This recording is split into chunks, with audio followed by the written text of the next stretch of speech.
parte. La parte del gobierno de Rafael Correa, que tuvo muchos años, fue la creación de toda esta mafia que hoy día existe en el Ecuador. De las 3.500, casi 4.000 toneladas de cocaína producidas en Colombia. Quiere decir que de eso el 70% pasa por el Ecuador directamente, de acuerdo a los datos. Resulta un poco curioso de que el 30% que impone el Ecuador en aranceles a Colombia sean exactamente los mismos que impone el presidente Trump a otros países. El 28% de los jueces responde y dice, sí, yo tuve que decidir en contra de la justicia y en contra de la razón de justicia porque me sentí intimidado y por otras razones. Un presidente que tome las cosas de otra manera, un presidente que no viaje tanto, por ejemplo.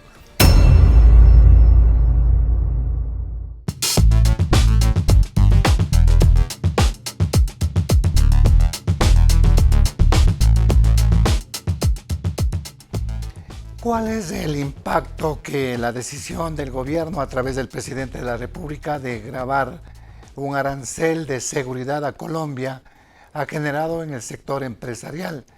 ¿Afecta o no afecta esta circunstancia al ámbito productivo? ¿Y qué pasa también con la circunstancia de la seguridad que debe manejarse como un tema global en torno a la decisión que adopta nuestro país? Es el tema que lo vamos a abordar con el señor Federico Pérez Indriago, importante empresario, ex prefecto de la provincia y también ex diputado. Gracias, Federico, por estar en la programación.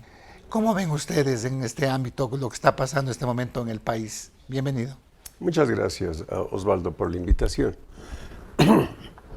La verdad es que hay una serie de elementos contradictorios en los momentos en los que vivimos.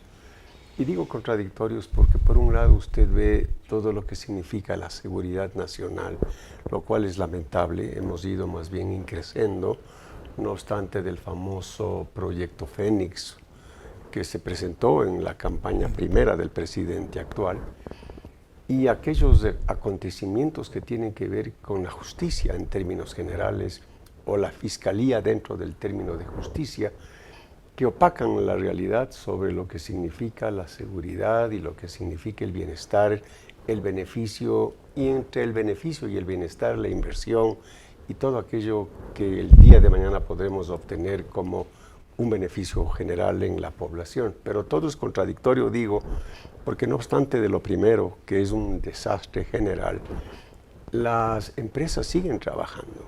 Las empresas siguen produciendo. Y usted ve, por ejemplo, el último feriado. Fue un récord de inversión y al mismo tiempo de gasto en la comunidad ecuatoriana, como nunca antes, no obstante de todos los problemas que acabo de mencionar. Es contradictorio, pero así es como funciona posiblemente el Ecuador, que desde la República, el inicio de la República, ha vivido en crisis.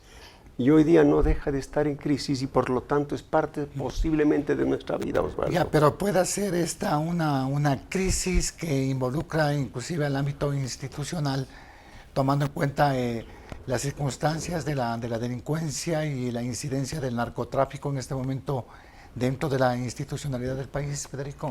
Es correcto. Pero hay que tomar en consideración las razones por las que se ha producido una alteración en términos del narcotráfico, que a su vez produce, obviamente, como todos sabemos, inseguridad. Cuando usted tiene un país vecino como Colombia, que ha sido parte también de la historia en cuanto a inseguridad y a los problemas que Colombia ha vivido en los últimos 70, 80 años. Colombia también es uno de los países que podemos añadir ha vivido en crisis toda su vida, por no decirlo de otra manera. Tenía, cuando dejó el presidente Uribe, alrededor de 50.000 hectáreas de cocaína sembradas, que había reducido el presidente Uribe de 130 a 50, con todos estos procesos que él siguió con fuerza y decisión. Y luego con el presidente Santos, no nos olvidemos que fue ministro de Defensa y que fue el causante, como ministro de Defensa por órdenes de Uribe, del bombardeo de Angostura, donde fallecieron muchos de los implicados en la inseguridad colombiana y por supuesto ecuatoriana en el tiempo del presidente Correa. Y él, desafortunadamente, además de recibir el Premio Nobel de la Paz, estuvo cerca de las guerrillas y de la confabulación de inseguridad en Colombia para finalmente terminar su mandato con alrededor de 140, 150 mil hectáreas de cocaína, dentro de estos acuerdos medio raros. Que están en la frontera sur de Colombia, frontera norte de Ecuador. Correcto, correcto. En el departamento de Nariño. En el departamento de Nariño, fundamentalmente.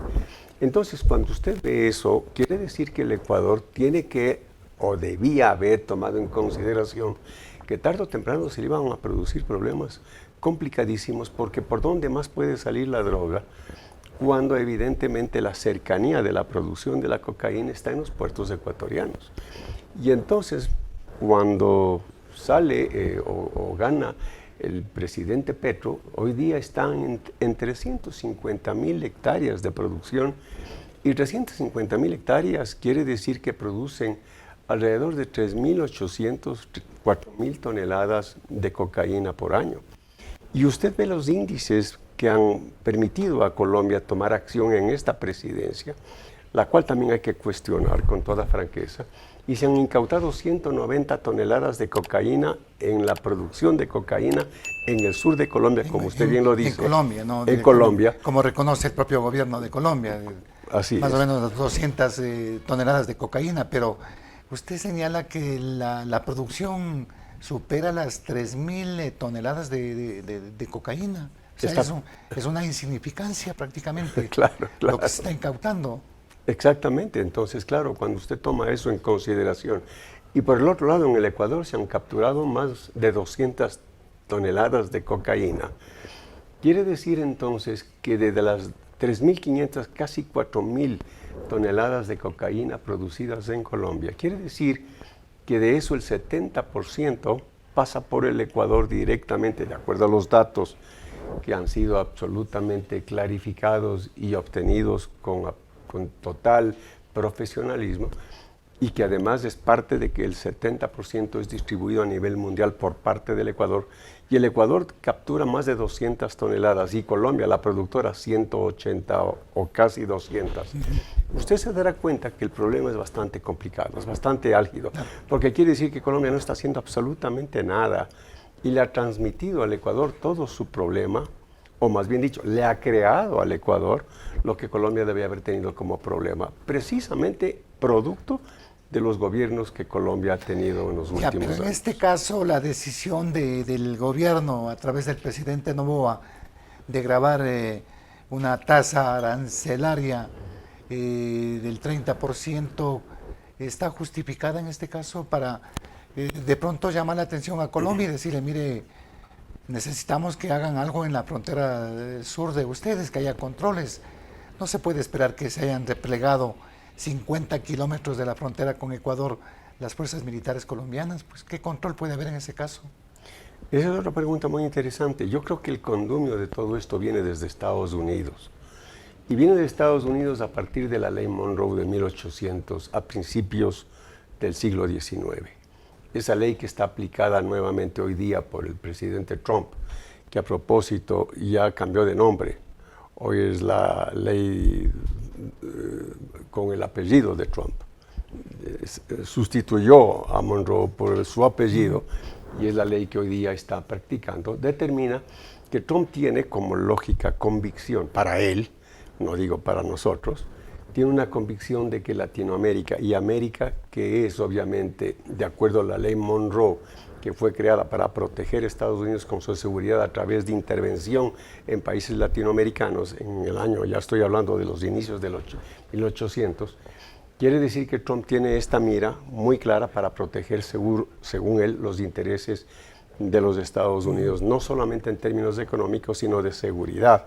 Cuando usted tiene en los Estados Unidos una población de 400 casi millones de habitantes y tiene más o menos un 10% de consumo en drogas de su población, no puedo decir sino que es sin duda alguna alarmante, y que hay un problema muy complicado en los Estados Unidos de seguridad y por supuesto de contaminación en su juventud. Por lo tanto, los Estados Unidos hoy día dicen vamos a atacar el problema de raíz, y por lo tanto, nuevamente ratifico mis palabras, tienen que tomarse los gobiernos para que sean gobiernos afines y amigos para poder combatir la droga para poder combatir la droga, digo en términos no de lo que está pasando en pero Colombia o en Nicaragua. ¿Qué ¿no? se está determinando en este caso, Federico? Que detrás de todas estas medidas y de esta guerra comercial entre Ecuador y Colombia, porque se ha desatado una guerra comercial. Vea que Colombia acaba de grabar también al arroz de producción ecuatoriana y a otro tipo de productos. El tema de la energía eléctrica igualmente. Detrás de esto están los intereses de Estados Unidos en esta lucha contra el narcotráfico. A eso nos estamos refiriendo. A eso me estoy refiriendo, claro, y por eso usted ve la toma de Venezuela con la caída o el arresto del presidente Maduro o del dictador Maduro, como ustedes quieran verlo.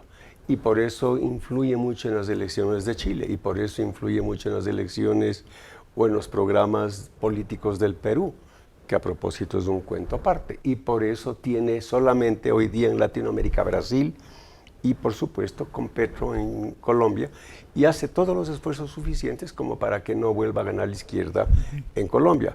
Y ya casi tiene toda la América en favor del proyecto que él quiere desarrollar de su seguridad a través de la confiscación, no de las soberanías, sino de la confiscación de la droga, como en este caso sucede con Ecuador, que es una imposición, a mi criterio, no directamente del Ecuador per se, es una imposición del gobierno norteamericano a través de decirle al Ecuador, ponga usted aranceles a Colombia, y además resulta un poco curioso de que el 30% que impone el Ecuador en aranceles a Colombia sean exactamente los mismos que impone el presidente Trump a otros países para efectos de poder dialogar. No son imposiciones per se para toda la vida, son imposiciones de diálogo, como él las llama. Por lo tanto, el presidente del Ecuador le dice al presidente Petro, oiga, ponga usted más orden en la frontera, y el presidente Petro le dice no. Por lo tanto, la respuesta del presidente ecuatoriano es, le voy a imponer a usted unos aranceles, que no son aranceles a propósito, es más o menos una especie de pago para la seguridad de la frontera, que usted no está atendiendo, pero no lo estoy poniendo yo, no lo dice de esa manera, lo estoy poniendo por disposición de los Estados Unidos, porque ya se está viendo que hoy día los Estados Unidos ya tienen toda la fuerza, yo digo, tecnológica, para poder contrarrestar lo que es la frontera en el Ecuador con el Perú. Desde luego, pero ¿qué se saca en suma? Vea que el Ecuador tiene una balanza comercial deficitaria con Colombia. Colombia lógicamente nos vende mucho más a los ecuatorianos, pero en sí, en este hecho de no propiciar un diálogo, recién parece que las cancilleres de Ecuador y Colombia se reunieron, pero el presidente Noboa y el presidente Petro, a pesar de que hubo una invitación en Panamá, no dio paso a este acercamiento. El objetivo es que en este caso político también, en el ámbito de afectarle a Petro en las campañas que tienen que haber en Colombia, en la parte electoral. Si usted considera el hecho de lo que usted acaba de mencionar, de que el Ecuador tiene un punto negativo en la balanza comercial de 1.200 millones de dólares, que es lo que realmente es.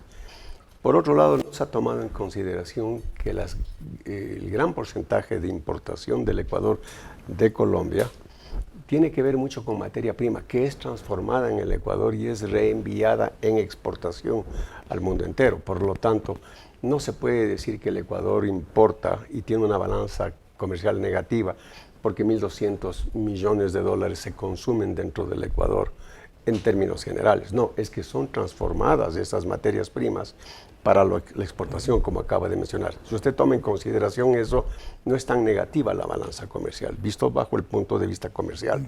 Pero por otro lado, no está ahí el problema. El problema está en la seguridad de la frontera, porque la seguridad de la frontera determina lo que estoy mencionando, que es casi una disposición dada por el gobierno norteamericano en términos generales, que no le puede decir a Petro, oiga, señor Petro, ya usted le anticipé después de la caída que tuvimos o que tuvo Venezuela con el presidente Maduro. Le estoy anticipando a usted que también va a tener problemas si no controla la droga, que es la que está afectando al 10% de mi población en Estados Unidos. Por lo tanto, póngase de acuerdo con el Ecuador para que controlen la frontera, porque el 70% de la droga que usted produce está saliendo por el Ecuador. Y no hay manera de que el Ecuador pueda controlar. Y el presidente Petro le contesta y le dice, no es un problema de los ejércitos ecuatoriano y colombiano, es un problema que no podemos combatir en la selva.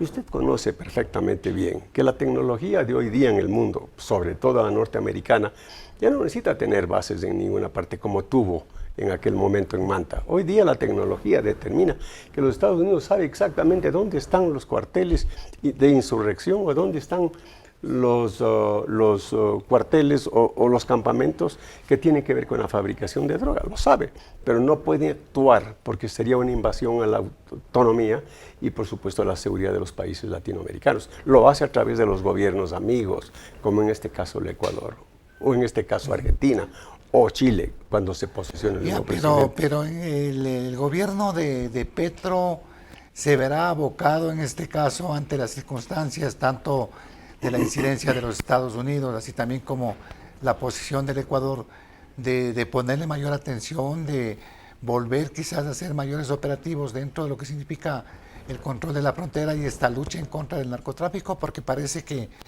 hay una situación consensuada con el gobierno colombiano para que la droga pueda salir sin problema para el Ecuador. Aparentemente así es, por lo tanto hay mucha preocupación, más también del Ecuador, que ya se ha visto afectado con lo que estamos viendo en la seguridad en el Ecuador. Pero Osvaldo, aquí también hay que tomar en consideración otros aspectos. Es el tema político, como usted bien lo analizó al principio. Le interesa a los Estados Unidos que la tendencia de izquierda de Petro no se prolongue en Colombia, por lógicas razones que para ellos sucede también en Venezuela. Para los Estados Unidos las izquierdas son la razón del aumento de la droga y del tráfico de droga. Ese es el proceso que los Estados Unidos y el mundo occidental interpreta como cierto. Por lo tanto, todo esto que es las mafias en términos generales tienen que ser destruidas y es ahí donde está el propósito doctrinario y filosófico que se traduce en política de los Estados Unidos internacional. Los países amigos tienen la obligación para obtener de Estados Unidos favores y no la imposición como hoy día existe de también aranceles especiales como el Ecuador. Tiene que hacerse, por supuesto, amigos de los Estados Unidos, desafortunadamente por el poder que ellos tienen, claro, para poder exportar. De otra manera, también están coartados en sus intereses si no obedecen las disposiciones que en este momento los Estados Unidos está dando al mundo entero. No se olvide que en este año del gobierno Trump, el mundo entero ha cambiado. Y países como Irán ya están en un proceso de, por favor, entremos en un proceso de diálogo. No se diga Colombia, no se diga Ecuador. Entonces todo eso determina que hay que entender las cosas macro, no en un proceso de que al presidente se le ocurrió poner un arancel. ¿Qué hay detrás de todo esto? Y detrás de todo esto existe una potencia mundial que quiere cambiar al mundo en términos de control total. Es un tema geopolítico inclusive, de control que tiene Estados Unidos y también, lógicamente, de control, en este caso, del tema del narcotráfico. Pero ¿hasta qué punto es factible o pensar que el narcotráfico puede ser derrotado en este momento, igual con la incidencia de Estados Unidos y con el trabajo que hacen acá en el Ecuador y posiblemente Colombia, Federico? Osvaldo, de esto venimos hablando mucho tiempo, es ¿no? Correcto. Años de años, vea lo que pasa en México. Igual cosa en Colombia, que tuvo apoyo inclusive de los propios Estados Unidos en su momento. La pregunta sería de mi parte, ¿cómo pudo Lenín Moreno, cómo pudo Guillermo Lazo hacer un gobierno de paz y tranquilidad, excepto en las cárceles, si no llegó a un acuerdo con ellos? El tema de las cárceles con Moreno fue catastrófico, pues dantesco. Catastrófico, sí, así fue. Igual con Lazo, igualmente, ¿no? Así fue. Las cárceles. Así fue. Pero de todas maneras pudieron gobernar con más tranquilidad que este gobierno, que declaró la guerra a los grupos, en este caso, de narcotraficantes. Pero vivieron en paz. ¿Quiere decir que tuvieron un arreglo y un acuerdo? Por supuesto. Todos sus líderes vivieron casi en absoluta tranquilidad. Líderes, digo, de la mafia. Usted dice que pudo haber existido una paz mafiosa en el Ecuador, en estos gobiernos, para yo te dejo hacer esto, déjame gobernar, tranquilo, no pasa nada. A eso sin duda alguna, y ratifico en eso, porque no encuentro otra explicación para que hayan gobernado con paz y tranquilidad. por lo menos digo, relativa paz y tranquilidad en Pero esto esos... pudo haber venido desde atrás, ¿no? Y el gobierno de Rafael Correa igualmente. Claro, por El que supuesto. se manifiesta ahí, hay evidencias, fotos, inclusive Claro, con, claro, muchos, claro. con muchos líderes de los delincuentes. Es que yo creo que hay que dividir esa parte. La parte del gobierno de Rafael Correa, que tuvo muchos años, fue la creación de toda esta mafia que hoy día existe en el Ecuador. Se le abrió la puerta, inclusive no se olvide usted que con los Latin Kings tuvo una directa disposición de diálogo y de acuerdo, dicho por él, y además lo vemos en la... Un asambleísta, inclusive, ¿no? que era, Un que asambleísta. eso era parte de los Latin Kings. Así fue, acuérdese. Pero luego de eso ya estaba institucionalizado la mafia en el Ecuador. La pregunta nuevamente la formulo: ¿cómo estos gobiernos pudieron tener tranquilidad, entre comillas, para poder gobernar casi 8 años? Porque claro, el gobierno de Lazo no tuvo 4 años. Y hoy día este gobierno declara la guerra en forma frontal. Por lo tanto, se abre el episodio de la confrontación, que no tuvieron los otros gobiernos, porque llegaron a acuerdos de déjame y yo te dejo, visto por mi punto de vista. Ojalá me equivoque, pero así me parece que sucedieron las cosas. Y entonces hoy día existe un problema más complicado todavía, porque abierta la guerra como se abrió, entonces claro, ya se ve las condiciones en las cuales vivimos, que no es una confrontación entre las mafias por el poder que tienen.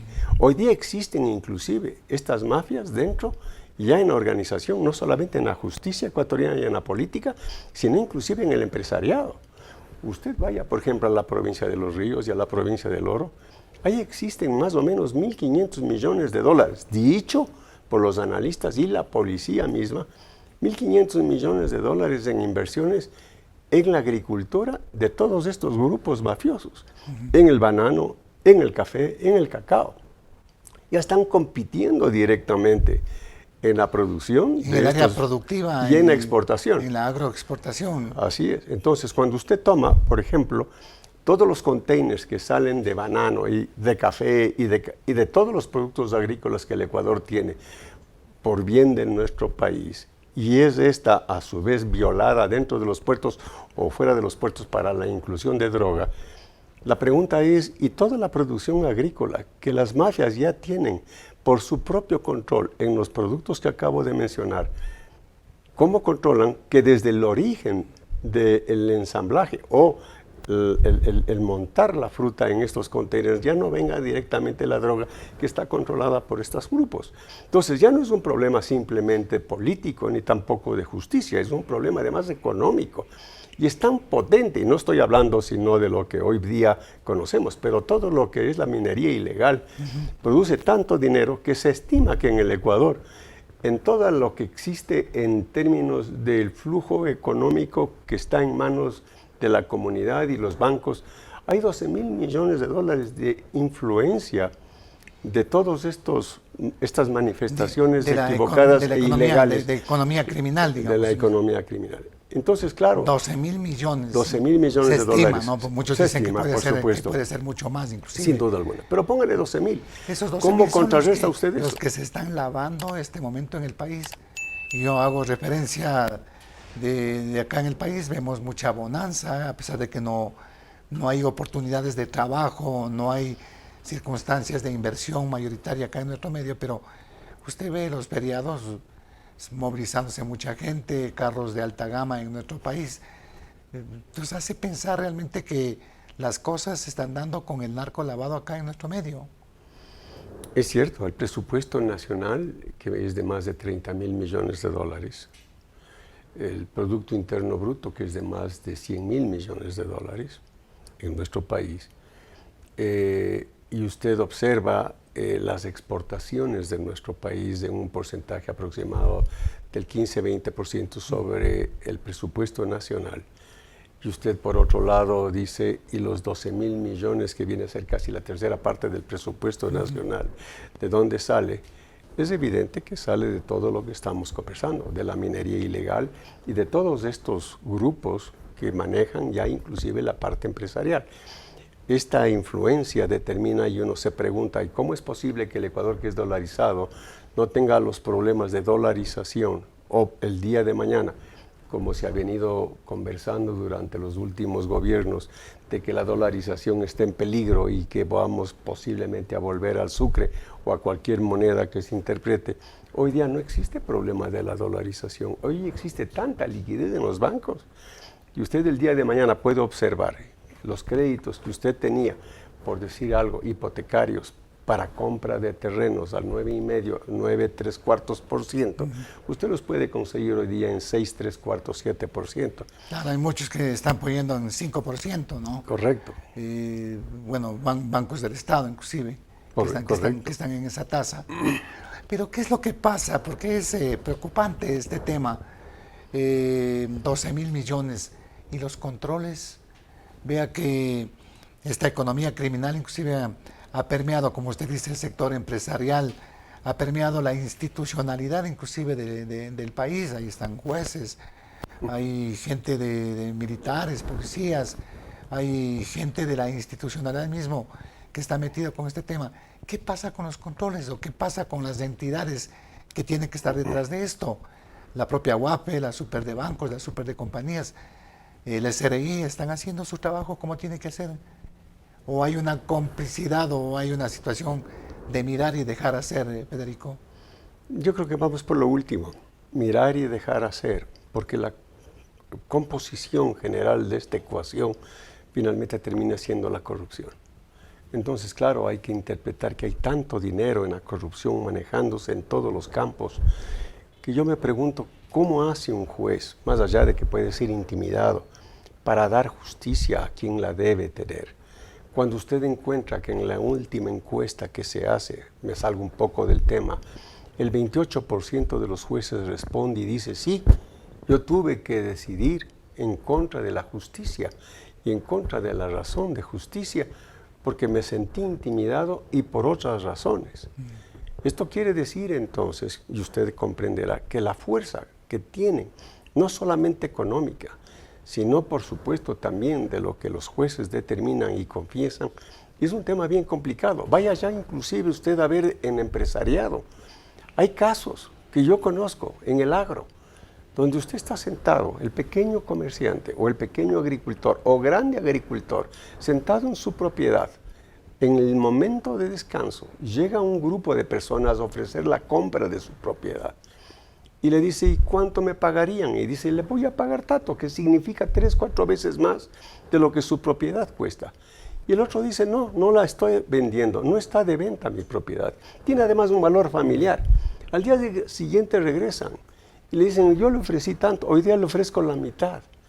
Y al día siguiente vuelven y regresan ante la negativa de la venta y le dicen, si no me vende, por tanto, usted desaparece de la tierra.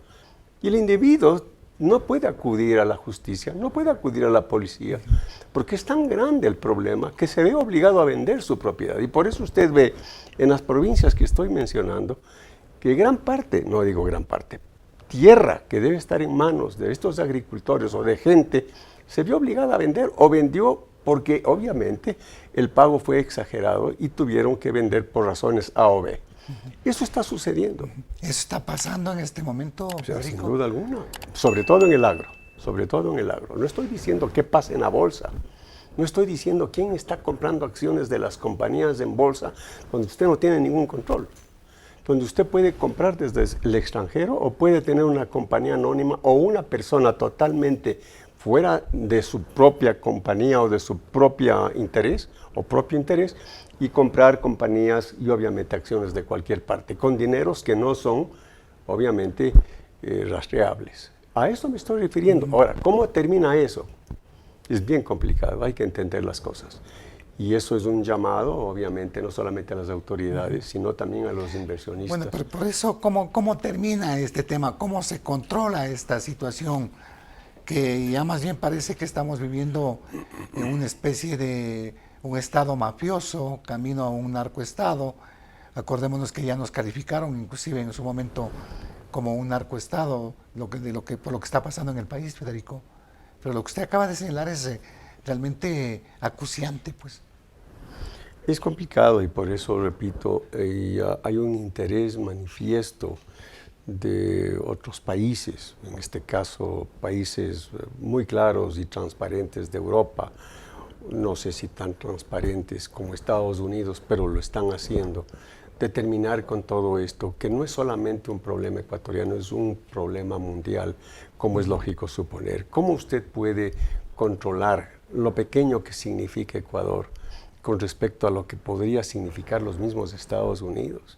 Si usted tiene el 10% de una población que consume y usted tiene la droga, que a propósito se paga como la mitad menos que lo que se paga en Europa, donde se podría decir que el consumo es popular de Estados Unidos y en Europa es un consumo de élite. ¿Por qué vale el doble? No porque ganen más los europeos, sino porque el consumo es de diferente magnitud en términos sociales. De otro estrato. Determina precisamente lo que estamos conversando. El problema del Ecuador es mínimo comparado a los problemas que no tienen que ver con migración. En esos países que ya vemos que el problema islamita en Europa es complicado, o el problema de Estados Unidos en lo que hoy día están haciendo, en forma tal vez irreflexiva, no me corresponde a mí juzgar.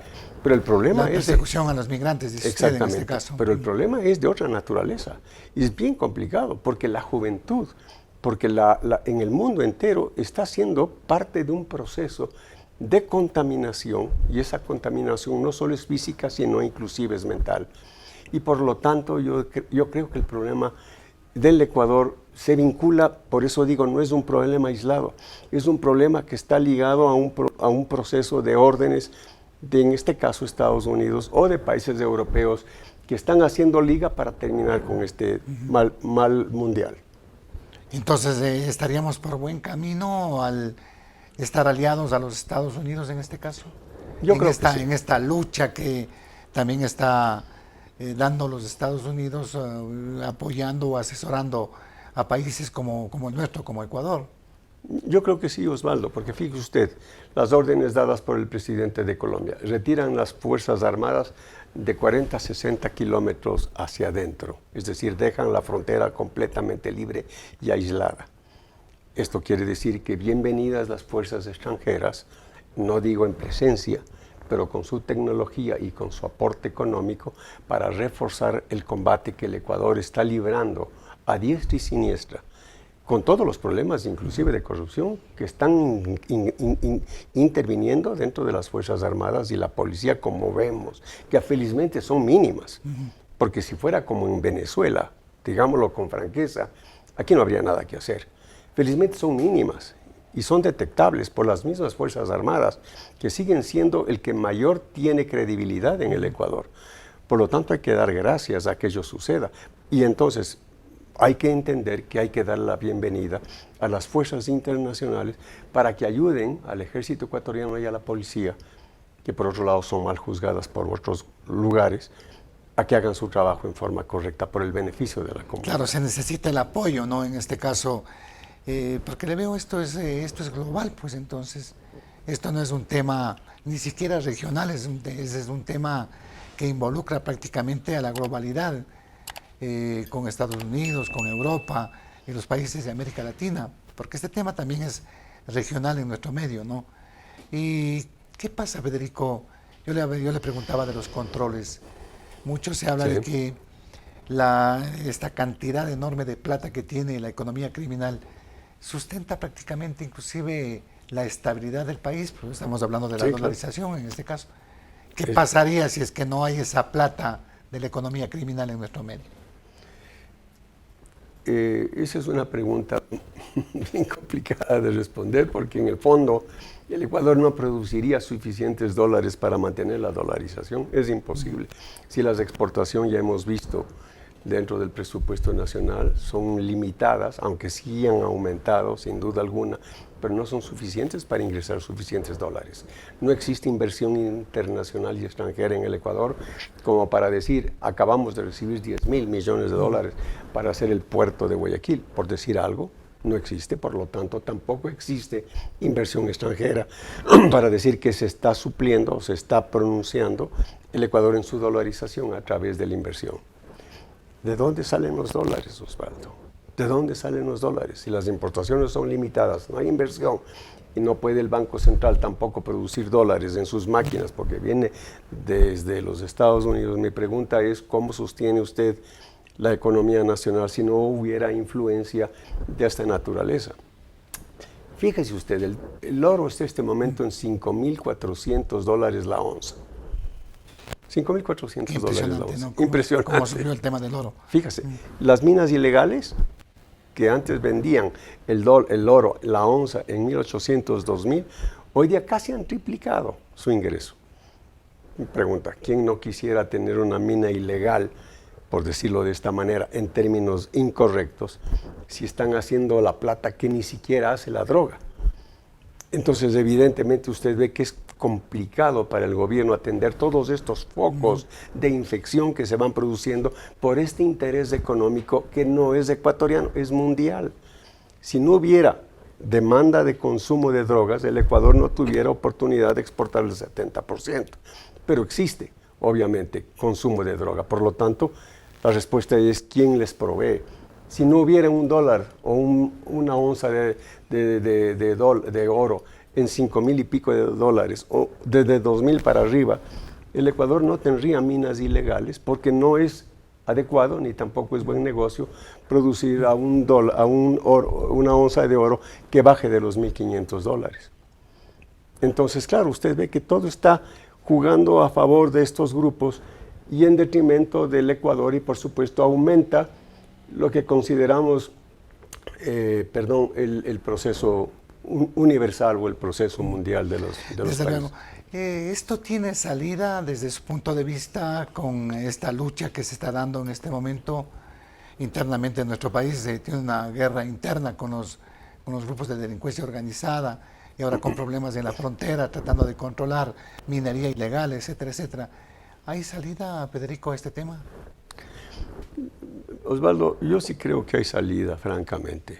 Yo sí creo que hay salida, pero veamos las cosas con absoluta practicidad y realidad. Nunca hubo un proyecto o lo que llamaban el Fénix, El plan Fénix. un plan Fénix. Nunca hubo un plan Fénix, discúlpenme.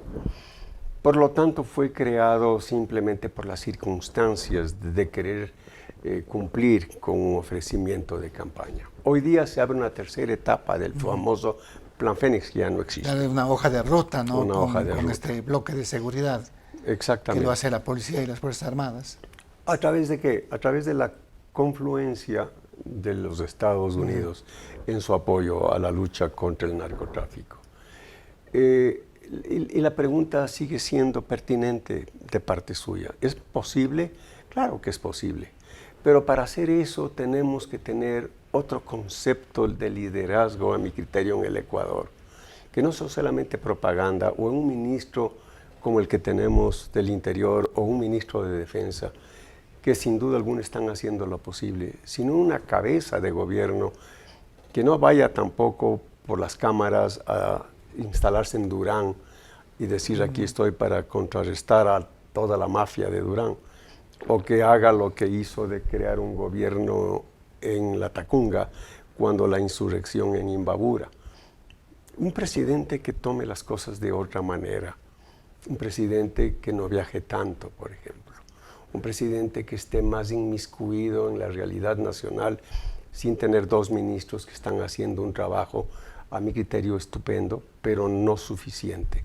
Un presidente que no solo analice el tema de su correspondencia de amistad con Estados Unidos, sino que al mismo tiempo determine e implante en el Ecuador un proceso de honestidad y de sanción drástica contra jueces corruptos, contra policías o miembros del ejército que son mínimos, de Dios gracias, corruptos, o contra empresarios corruptos que no pagan sus impuestos. Porque también es eso otra materia claro, que hay que analizar aparte, que no es el caso. Pero fíjese usted, San Borondón paga menos impuestos que lo que paga Sangolquí. Entonces usted dice, ¿qué está pasando? Bueno, pero vea que está enquistada también la economía criminal en San... Sí. Allí en Mocolí, que era impresionante pensarlo, ¿no? En donde están las élites de la sociedad en la costa ecuatoriana. Es cierto. Bueno, 4 de cada 10 casas de San Borondón se presume que son de la mafia. 4 de 10 casas, sí. Eso significa que es difícil, evidentemente. Ya hablamos al principio, la potencia económica de estos grupos es tan fenomenal que ya no tienen que estar en el Guasmo, en Letamendi, en Febres Cordero, en sus casitas, haciendo ahí de las suyas. Ahora ya están en las mansiones de San Borondón. Y esto quiere decir entonces que se le complica más la situación de control al gobierno nacional. Por eso digo, necesitamos hacer un cambio, no solo en la estructura del Plan Fénix y su tercera etapa, si así se llama, sino una mentalidad propia del Ejecutivo, en todas sus capas. Federico, por ahora agradecerle por su participación y por entregarnos todo lo que usted piensa respecto a la situación de seguridad y con este dato de que inclusive están llegando a los sectores empresariales prácticamente, que ya es la cosa es más complicada todavía. Gracias, Federico, por estar acá. No, a usted. Muchas gracias por la invitación, Osvaldo. Gracias al señor Federico Pérez Intriago, importante empresario de nuestro país, ex prefecto de la provincia de Pichincha, ex diputado igualmente, en nuestro canal de YouTube. No se olviden que estamos en las plataformas de Global Opinion. Nos ayuda muchísimo con la suscripción a nuestro canal, que vamos creciendo sostenidamente de manera orgánica para ser un medio de comunicación digital alternativo. Asimismo, sigan nuestra página web www.globalopinionec.com. Reiteremos, www.globalopinionec.com, en donde usted va a encontrar todos los contenidos que tenemos, los programas que se hacen de frente al personaje y sobre todo nuestras redes sociales. Síganos en TikTok, síganos en X, en Instagram, en Facebook, en donde va a encontrar la coyuntura informativa en el ámbito nacional e internacional.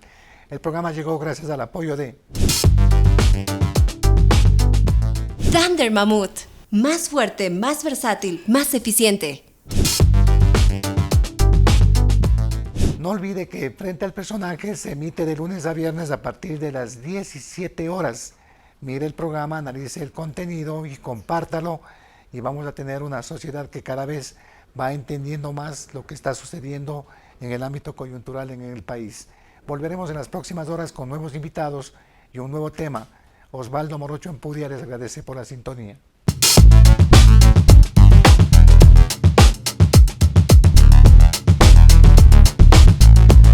Él es el flaco, el juguero de la plaza. Esta es la Thunder Mammoth M2, el nuevo motocarro de carga. ¿En qué se parecen estos dos personajes de la costa ecuatoriana? Que tienen la llave para emprender, alcanzando la libertad y moverse con independencia.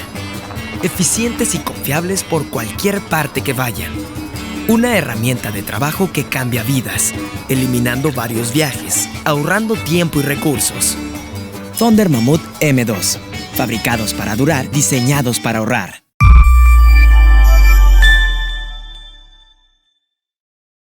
Los criterios de nuestros invitados no representan la opinión de este medio de comunicación.